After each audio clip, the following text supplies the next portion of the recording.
The Viscount arrived at Whitmore House on a Tuesday, and no one knew who he was. That was the point, of course. He had arranged it carefully. A letter of introduction from his man of business, a borrowed coat, a name that was not quite his own. Nathaniel Voss, he called himself.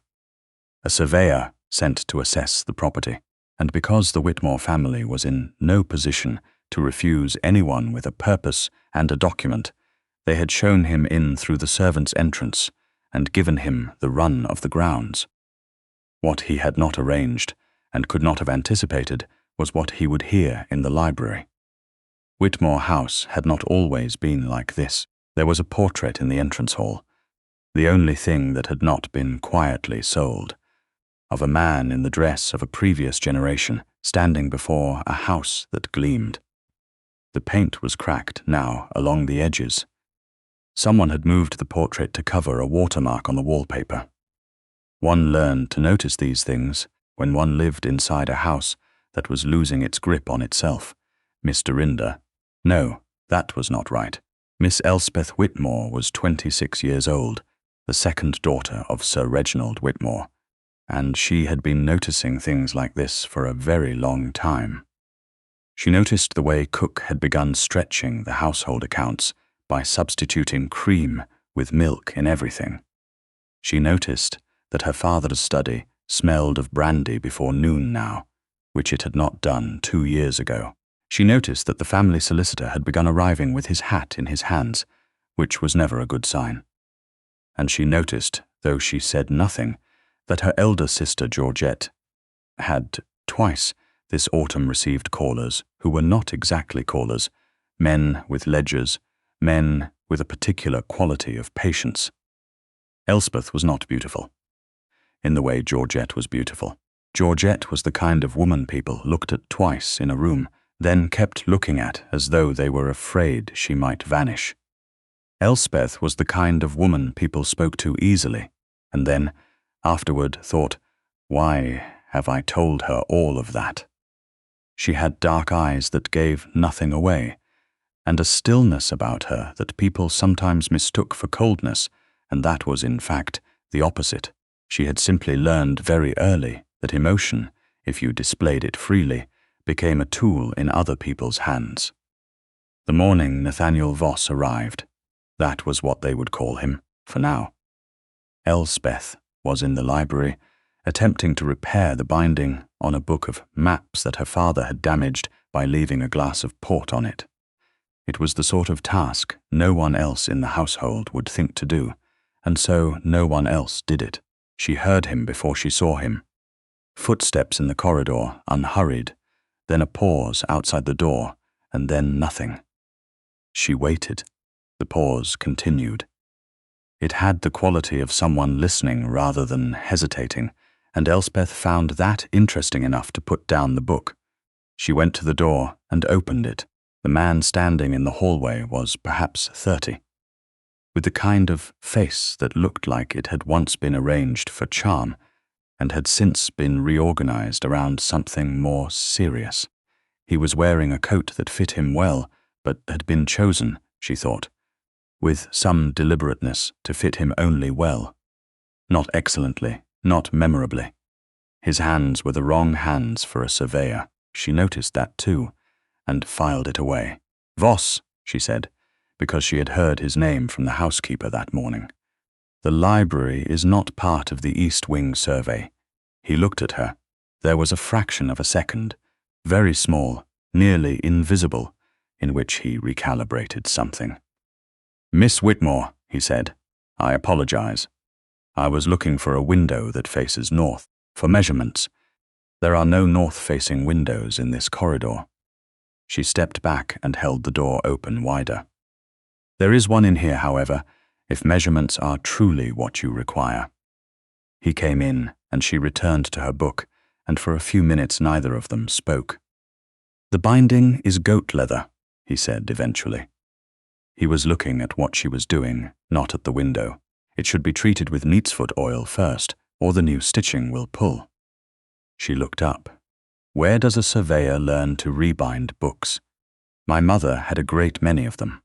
A pause, and a limited household budget. She studied him for a moment. He met her gaze without flinching, which most people did not do. "There is neatsfoot oil in the cabinet behind you," she said. "Second shelf." He found it without looking twice, which meant he already knew the room, which meant he had been in it before this morning. She noted this also and said nothing about it. He came back 3 more times that week. The survey, apparently, required considerable thoroughness. He measured the south-facing rooms and then the north-facing rooms.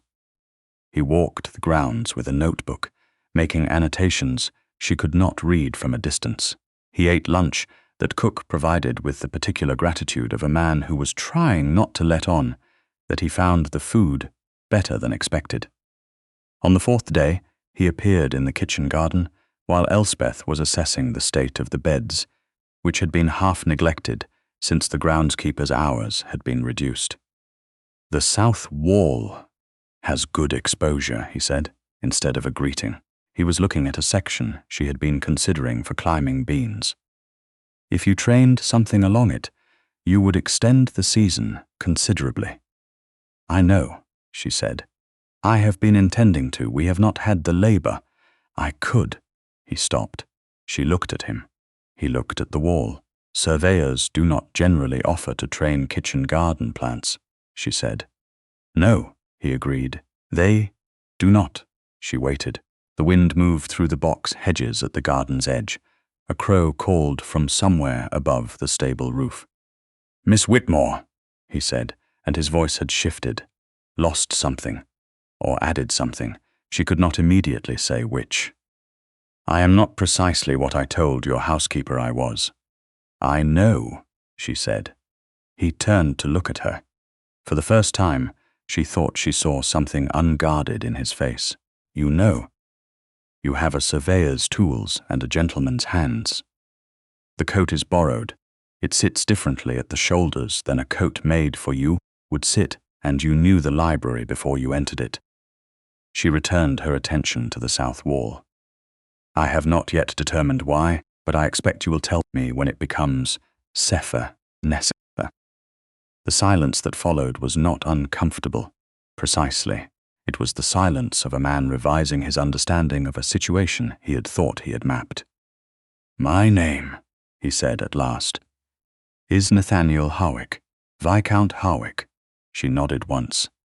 "The family solicitor mentioned a Viscount Harwick," she said, "in connection with the Whitmore debts." "Yes." "And you came here in disguise because I needed to know what I was agreeing to." His voice was level, but there was something underneath it. Not shame, exactly. Honesty, perhaps, which sometimes had the same quality. The arrangement involves more than a financial settlement. It involves a marriage.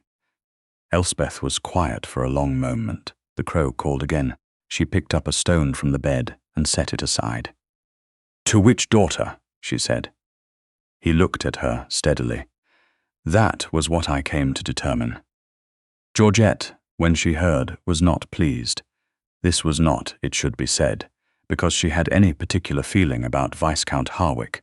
Georgette's feelings about men tended to follow a clear architecture. Those who were worth pursuing, those who were worth managing, and those who were simply useful. She had not yet placed Harwick in any of these categories, which made his preference for Elspeth feel less like a slight and more like an administrative error. "He has barely spoken to you," Georgette said. They were in Elspeth's room. Georgette standing at the window in the particular way she had of making any room feel like a stage. "He knows nothing about you." "He knows rather more than you think," Elspeth said. She was altering the hem of a dress that had been let out twice already, her attention on the needle. "And he knows everything about you that you showed him at dinner." Georgette turned from the window. "What does that mean?" Elspeth set down her sewing and looked at her sister, really looked at her, in the way she rarely allowed herself to do, because it was easier not to. Georgette was genuinely beautiful, and genuinely restless, and genuinely unhappy in a way she had never once admitted or examined. She had spent her entire life being looked at and had never once been known. "It means," Elspeth said gently, "that you are very lovely, Georgette, and you would make a very unhappy wife for a man like that." Georgette left without answering, which was, in its way, an answer. The formal proposal came through their father's solicitor in the manner of all such arrangements. A document with clauses, a settlement figure, a listing of the debts to be assumed. Elspeth read it herself, because her father's eyes were not what they had been, and he had a tendency, when distressed, to agree to things without fully understanding them. The financial architecture was clear enough, once you understood it. The Whitmore estate owed considerably more than it owned. Viscount Harwick's lands in Northumberland were entailed and solvent, but required capital for restoration. Capital that was currently locked in a trust established by Elspeth's maternal grandmother, which could not be accessed until Elspeth herself was married.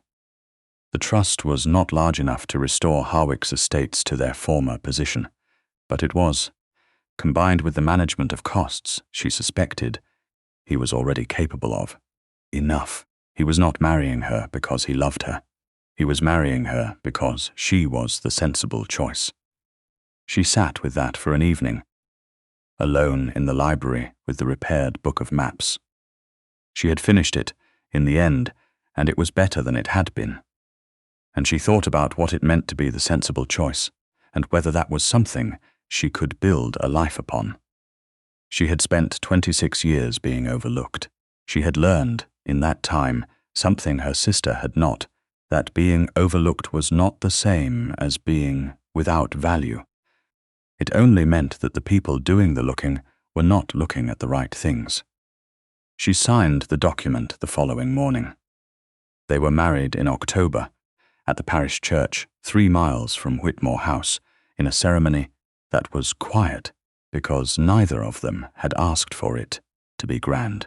Elspeth wore her mother's dress, altered to fit her. It was cream-coloured silk that had aged to the colour of old paper, which suited the day exactly.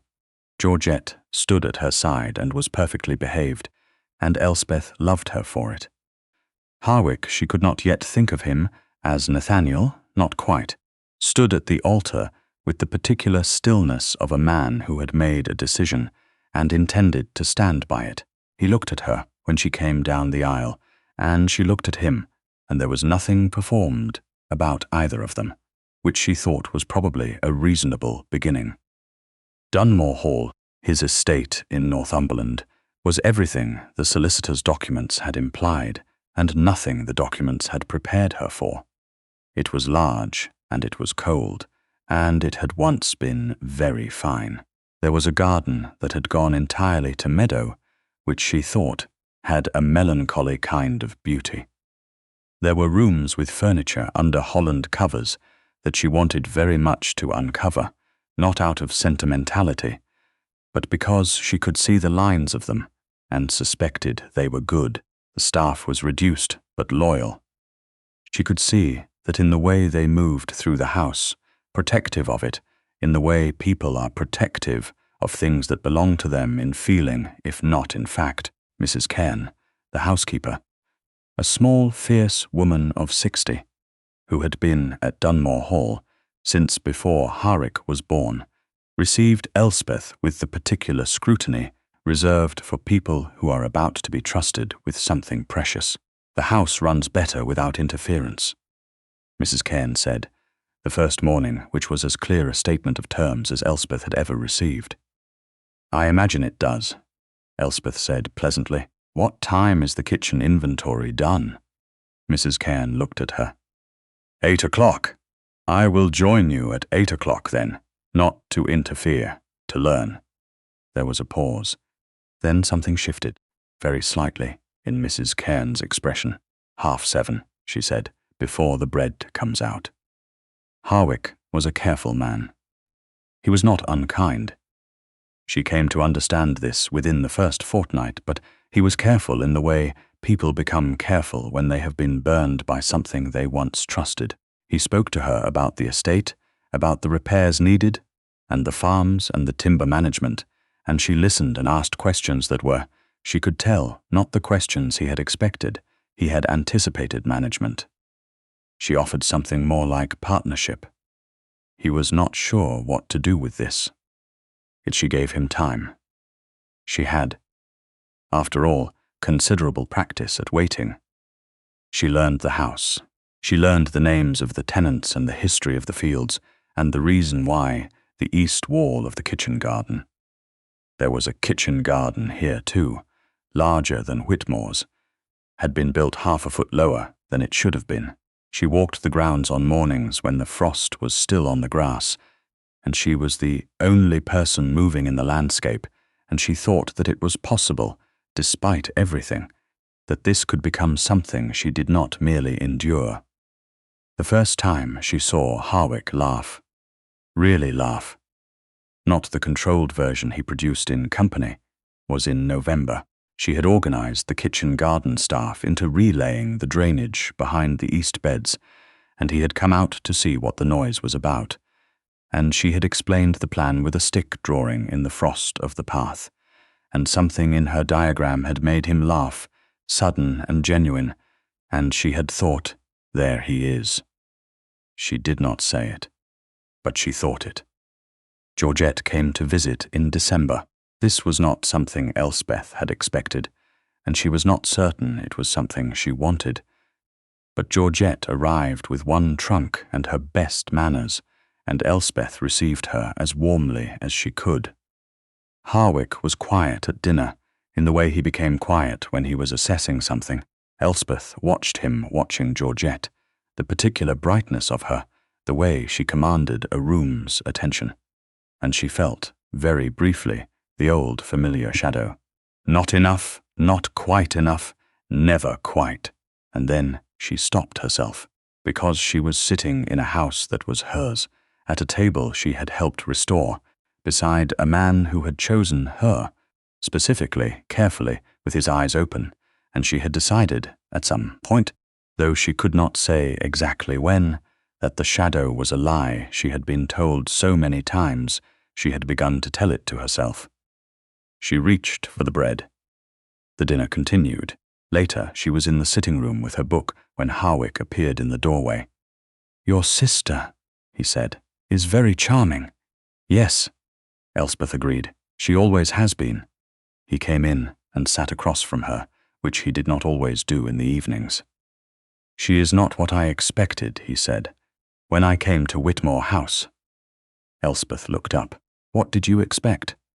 "Someone who needed to be managed." He was quiet for a moment, looking at the fire. "That is what all the letters suggested. A distressed family. 2 daughters. The more eligible one would be presented. There would be expectation. Performance." "Georgette is very good at presentation," Elspeth said. "She has always understood what people want to see." "Yes," he looked at her then. "You are not." She held his gaze. "No," she said. "I have never seen the point of it." "I know." He leaned forward slightly, elbows on his knees, in the posture she had come to recognize as him thinking aloud. "I heard you, that first day, in the library. You were talking to Mrs. Cairn, your housekeeper from Whitmore, about the accounts. You did not know I was in the corridor." She waited. "You said," he continued, "that you were not afraid of what the numbers meant, that you had been preparing for the eventual outcome for 2 years, and you simply needed to know what form it would take." He paused. "You were not performing composure, you were composed." "I have had a great deal of practice," she said. "I know that too." His voice was quiet. "I should have told you sooner. What I heard. Why? It mattered. Why did it matter?" He was silent for a long moment. The fire shifted. Outside, the wind had picked up against the Northumberland hills. The particular sound of a landscape that did not apologize for itself. "Because I had come to Whitmore House expecting to make a transaction," he said, "and I heard a woman who treated her own life as something worth managing carefully rather than surrendering to whatever the next available solution was." And I thought. He stopped. What did you think? She said. That I should very much like to know someone like that. He looked at her directly, and there was nothing careful about it. That I already did not want to marry anyone else. The east wall of the kitchen garden was completed in February. The drainage was perfect. The first seedlings went into the frames in March, and by April there were climbing beans along the south wall, exactly where she had planned them. Harwick came out one morning to find her directing the arrangement of poles, her coat too thin for the weather, and her hair coming unpinned on one side, and he stood at the gate for a moment before she noticed him. You will be cold, he said. I am already cold, she said. The beans do not care. He came through the gate, took off his coat, and put it around her shoulders without ceremony, as though it were simply the next logical thing to do. She did not protest because it was warmer, and because she had learned that there were forms of closeness that announce themselves quietly, without flourish, and those were the ones worth paying attention to. Elspeth, he said. It was the first time he had used her name without her title, and she noticed it, and knew that he knew she noticed it. The lease agreement for the North Farms. I would like you to review it before I sign. She looked at him. The morning light was doing something particular to the frost on the garden beds. A robin had appeared on the fence post above the bean poles. You have a solicitor for that, she said. I know. He met her eyes. I would like you to review it. She thought about a house that had once been holding its breath. She thought about accounts reconciled quietly, about cold mornings on frost-covered ground, about a laugh that had come from somewhere unguarded and genuine, about a man who had arrived in a borrowed coat and stayed for reasons that had nothing to do with borrowed coats. All right, she said, after lunch. He nodded, and something in his face, not quite a smile, not yet, but the country a smile is made of, settled into something she had begun, cautiously, to think of as home.